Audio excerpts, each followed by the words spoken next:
그 중에 제가 한 사람을 좀 언급을 했는데 근대 철학의 아버지라고 일컫는 르네 데카르트를 좀 설명을 했습니다. 이분은 프랑스 철학자며 수학자로서 근대 철학의 아버지로 알려져 있습니다. 그는 생각 혹은 사유를 철학의 주요한 방법으로 받아들인 사람입니다. 그의 유명한 명제, 잘 알려져 있는 명제가 있는데 생각한다, 고로 존재한다. 이게 라틴어의 cogito ergo sum, I think therefore I am 이라고 이야기를 하죠. cogito는 내가 생각하다라고 하는 1인칭 단수입니다. 소위 이제 라틴어에서는 오에서 끝나는 걸로 이제 시작을 하는데 as, at, amus, atis, ant 1인칭 단수 1인칭, 2인칭, 3인칭 그 다음에 복수 이런 식으로 나눠지는데 cogito 나는 생각을 한다. 에르고 그러므로 sum 내가 있다. sum이라고 하는 것은 비동사입니다. 나는 존재한다 라고 하는 거죠. 그래서 나는 생각한다 고로 존재한다. 사실 이 유명한 말은 인간이 바로 생각의 주체라고 하는 말입니다. 인간이라고 할 때 생각이 없으면 안 된다는 거죠. 다시 말하면 아무리 의심을 해보아도 의심할 수 없는 사실은 생각하고 의심하고 있는 내가 존재하고 있다라고 하는 것은 부정할 수 없다라고 보는 거죠. 그러니까 인간이 바로 사유의 주체, 생각의 주체라고 하는 이야기입니다. 우리 97쪽에 가면 르네 데카르트에 대한 당시의 이야기를 제가 언급을 했습니다. 가톨릭 교회와 교양청의 교시에 대한 어느 정도 저항이 있었을 내용들을 제가 97쪽, 98쪽에 언급을 하고 있는데 여러분이 찾아보시면 될 것 같습니다. 자, 그 다음에 네 번째로 종교 철학의 방법들 가운데 네 번째 방식이 논리적인 방식을 수용하고 있다라고 하는 것입니다. 논리는 무엇을 의미하느냐? 논리는 왜 해야 하느냐? 논리는 설득을 목표로 하고 있다라고 하는 것입니다. 우리가 논리성을 주장하는 것은 내 주장이 설득을 하기 위한 도구로 사용되어지고 있다는 것이죠. 논리에는 크게 세 가지 형식을 가지고 있습니다. 동일률과 모순율과 배중률입니다.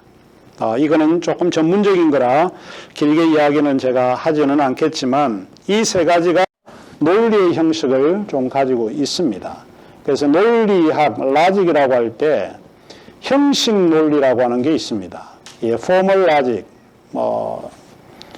종교 철학을 배우러 왔는데 논리학을 하니까 여러분 조금 이렇게 불편한 분이 계실지 모르는데 그냥 제가 간단하게 좀 설명을 하겠습니다. 형식 논리라고 하는 것은 논리를 전개할 때 형식이 굉장히 중요하다는 겁니다. 형식에 관심을 갖습니다.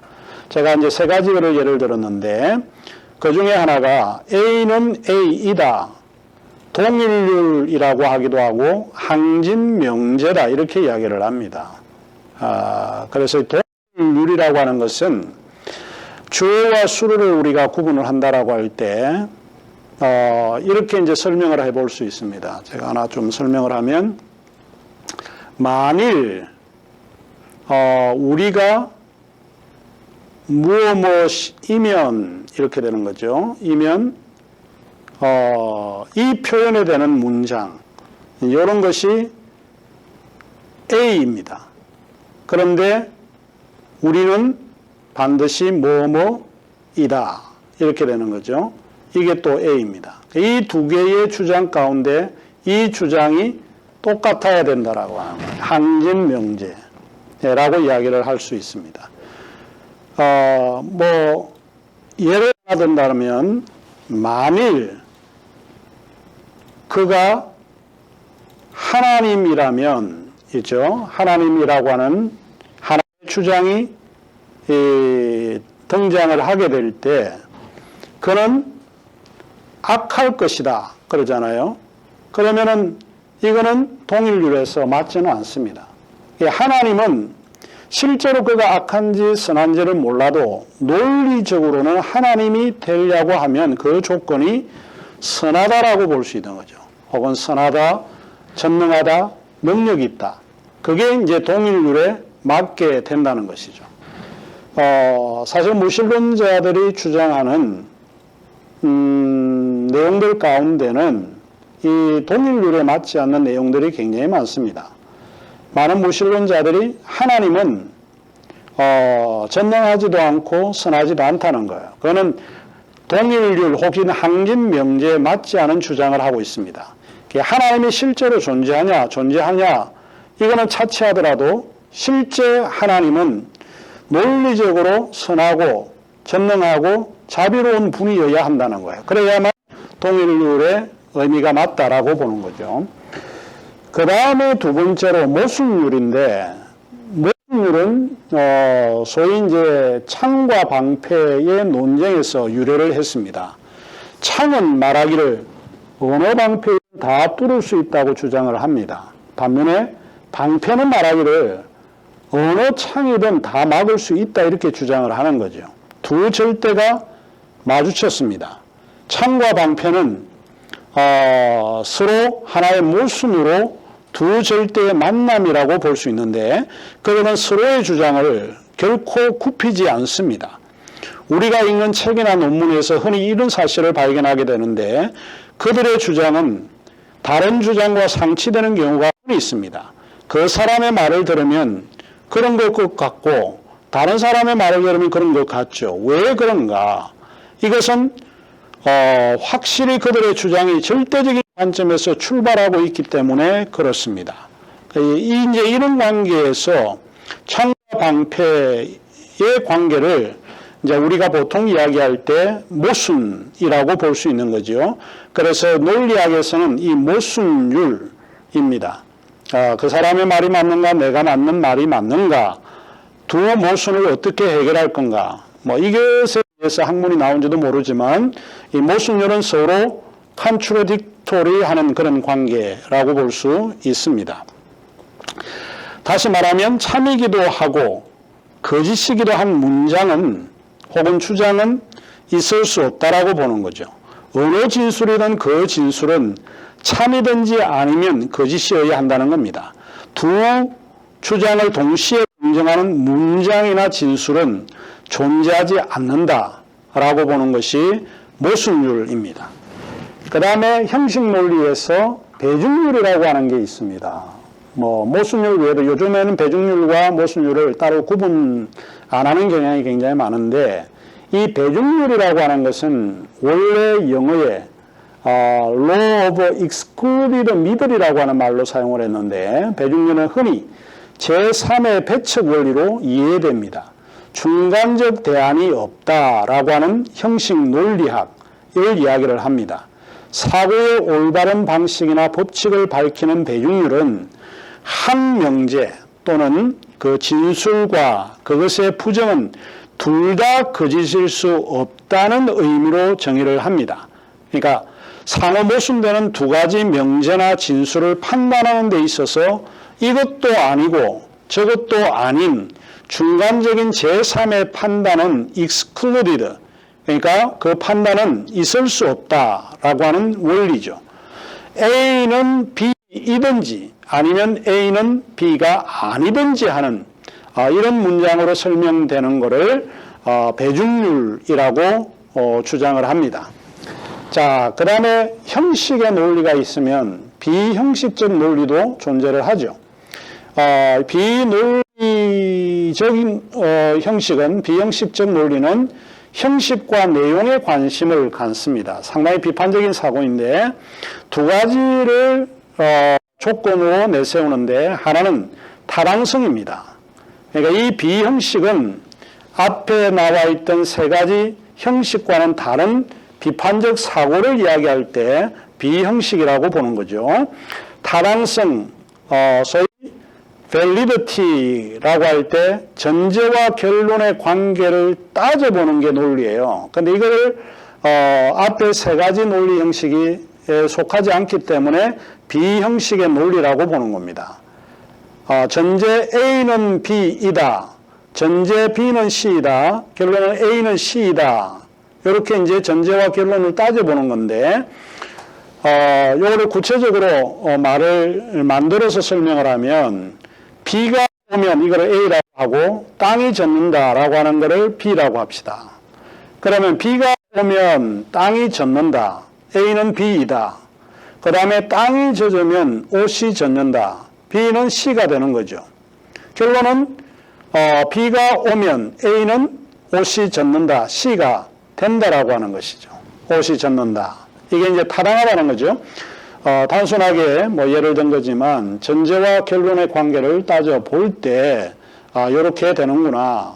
이런 것을 이제 비형식 논리 중에 타당성의 조건이라고 본 거. 두 번째로 비형식의 논리에서는 건전성을 굉장히 중요하게 여깁니다.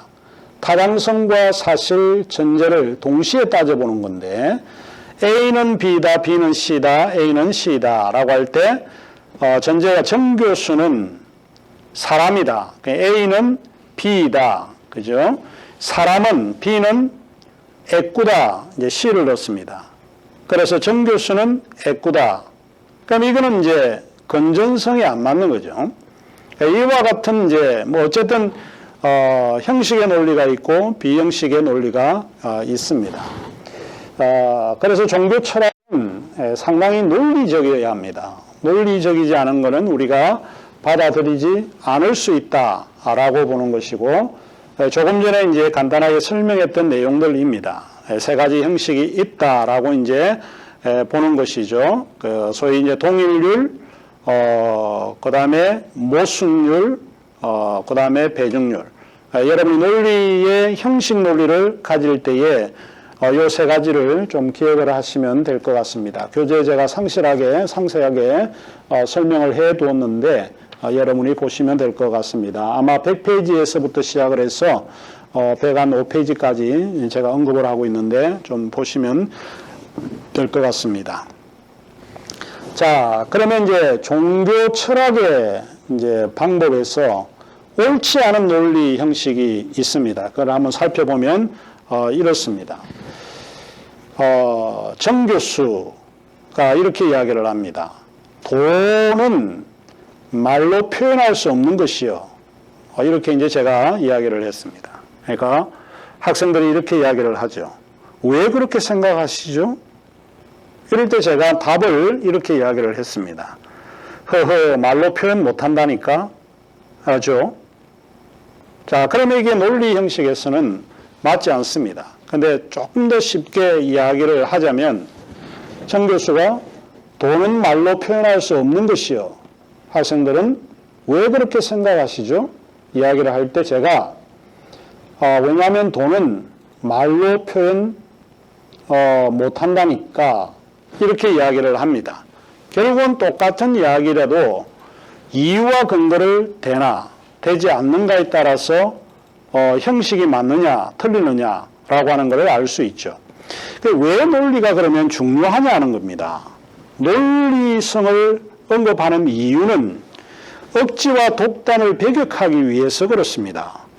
우리가 논리적이지 않으면 사람이 억지스럽고 독단의 형식으로 상대방을 제압하려고 한다는 겁니다. 그래서 논리는 억지와 독단을 배제하는 겁니다. 그리고 논리는 단정적인 주장이 아닙니다. 이유와 근거를 대기 때문에 단정적인 주장 그렇게 할 수가 없다라고 보는 것이죠. 그래서 결국 논리는 전제와 결론의 관계로 검증을 하고 있다 하는 이야기입니다. 자, 우리가 이제 생각을 해볼 수 있는 것 중에 하나가 논리 혹은 논증에서 피해야 할 요소가 많이 있습니다. 그 요소를 이야기를 하자면 이런 거거든요. 권위에 의한 논증은 논리가 아닙니다. 그래서 권위에 의한 논증, 또 저 사람은 싫은 거예요. 그래서 저 사람이 하는 주장은 항상 반대해야 된다. 이렇게 보는 거죠. 우리 한국의 정치를 보는 것과 같은 거죠. 사람에 반대하는 논쟁입니다. 왜 저 사람인가? 그 사람이 싫은 겁니다. 그 사람에 반대하는 논쟁은 논리에서 피해야 할 요소입니다. 그 다음에 허수아비 논쟁 같은 것도 피해야 되는데, 허수아비 논쟁은 이런 거예요.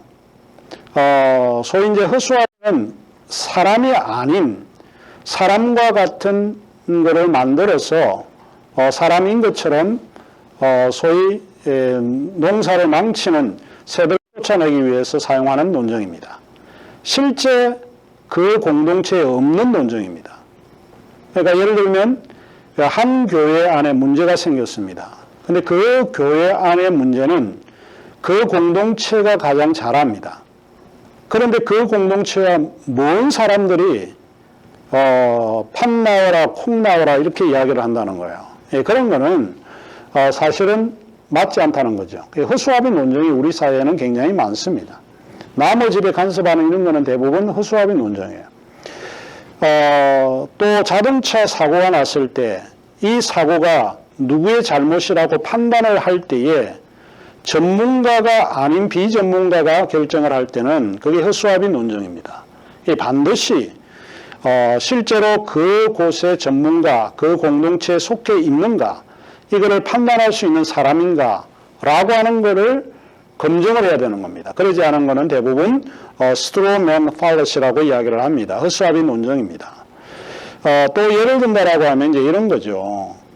교수님의 말씀이 맞거든. 이거는 권위입니다. 권위에 의하는 논쟁은 논리가 아니라는 거예요. 종종 학생들이 목사님을 존경하는 그런 의미에서 하는 이야기 가운데 목사님의 말씀은 전적으로 옳습니다. 뭐 이렇게 주장을 해서 받아들이는 경우가 있는데 그거는 논쟁이 아니고 논리도 아닙니다. 이제 그런 거는 우리가 피해야 되는데 학교에서 가장 우리가 뭐 잘 사용하고 있는 예를 하나 든다라고 하면 훌륭한 그 강사가 왔을 때 사회자가 이 사람은 하버드 대학교 교수입니다. 이렇게 설계하면 사람들이 은혜를 받습니다. 하버드 대학교 교수래. 그러니까 있던 그 하버드라고 하는 권위에 의해서 사람들이 논리에 함몰되는 경향이 있는 거예요. 그런 거는 이제 권위에 의거하는 논쟁이기 때문에 받아들일 수 없습니다. 또 뭐 이런 경우도 있죠. 그래서 그 사람은 원래 그렇다고 하더라. 그러니까 우리가 어떤 지방의 사람들에게는 이런 이야기를 많이 합니다. 그 지방은 원래 그래. 이 고의적인 오해를 갖고 있는 거죠. 논리는 그런 방식으로 전개되어서는 안 된다는 겁니다. 그래서 이 논리를 가져야 될 이유는 억지, 뭐 이런 독단을 피하기 위한 것인데 우리의 일상에서도 보통 사람들과 대화하거나 이야기를 하게 되면 이런 고의적인 오해, 허수아비 논쟁, 사람에 반대하는 논쟁, 권위에 의거하는 논쟁 이런 것들이 굉장히 많이 등장하고 있다는 것을 생각해 볼 수 있습니다. 실제 나와 있는 예를 하나 제가 좀 들어보면 이런 겁니다. 아래의 논쟁은 전제와 결론의 관계가 잘못 맺고 있다라고 하는 것을 볼 수 있는데 제가 직접 인용을 했습니다.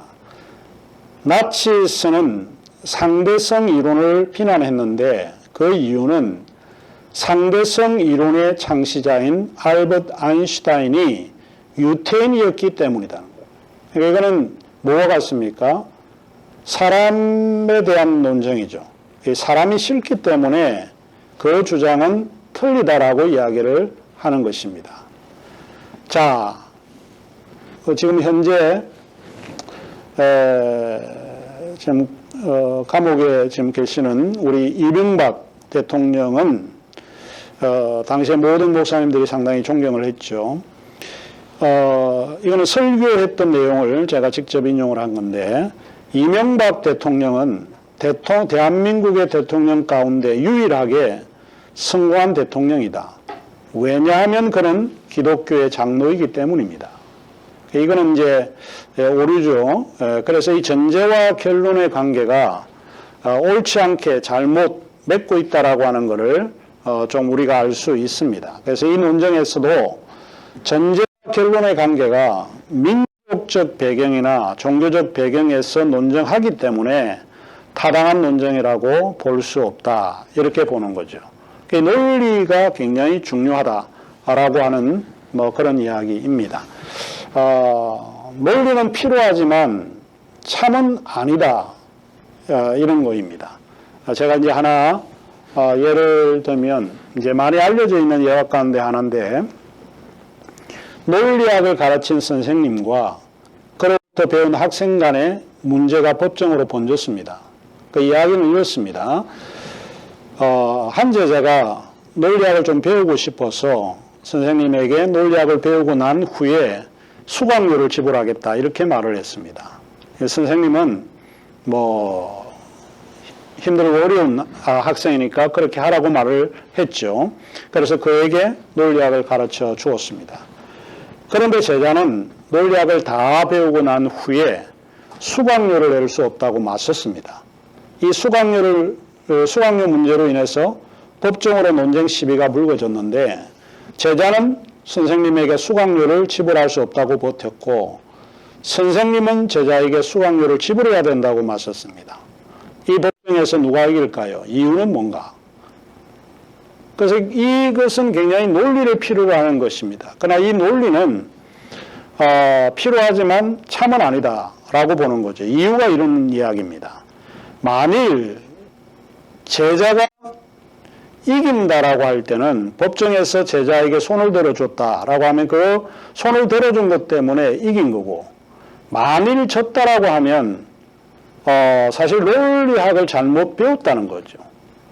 선생의 경우도 마찬가지입니다. 선생이 이기면 법에서 이겼다라고 손을 들어주게 하면 이기는 것이지만 제자가 이겼다라고 하는 것은 결국 제자가 논리학을 잘 배웠다는 것이기 때문에 수강료를 지불해야 된다는 겁니다. 그러니까 이 논리는 오늘 이게 동영상 강의 때문에 길게 설명할 수는 없지만 논리는 필요하지만 사실 참은 아니다라고 하는 그 이야기입니다. 자, 그러면 이제 마지막으로 종교 철학은 실천적이고 적용 가능해야 한다는 겁니다.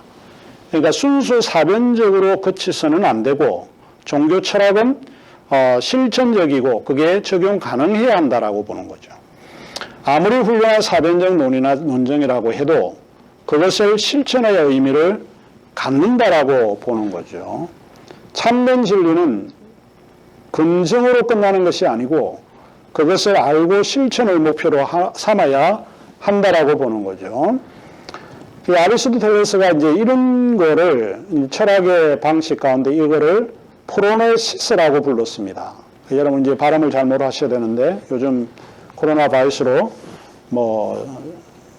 신천지 그러는데 신천지가 아니고 실천지입니다. 실천하는 지식이다. 이 프로네시스가 철학의 방법 가운데 굉장히 중요하다라고 하는 것을 이야기를 했습니다. 화이트헤드라고 하는 분은 이제 그런 이야기를 했습니다. 비행기라고 하는 것을 반드시 이룩하죠. 그리고 그 이룩한 비행기는 또 반드시 착륙하는 겁니다. 비행기가 이룩했다라고 하는 것은 이론적입니다. 그러나 그것은 반드시 이 지상으로 내려가야 한다는 겁니다. 아무리 훌륭한 사변적인 이론이 있다고 해도 현실에 맞지 않은 것은 진리가 아닐 수 있다라고 보는 겁니다. 그래서 종교 철학은 상당히 실천적이고 적용 가능해야 한다라고 하는 이야기입니다. 그래서 오늘 수업은 여기까지 2장까지 하고 여러분과 이제 대면해서 제3장 내가 하는 것이 진리인가라고 하는 것을 가지고 강의실에서 만나도록 하겠습니다. 감사합니다.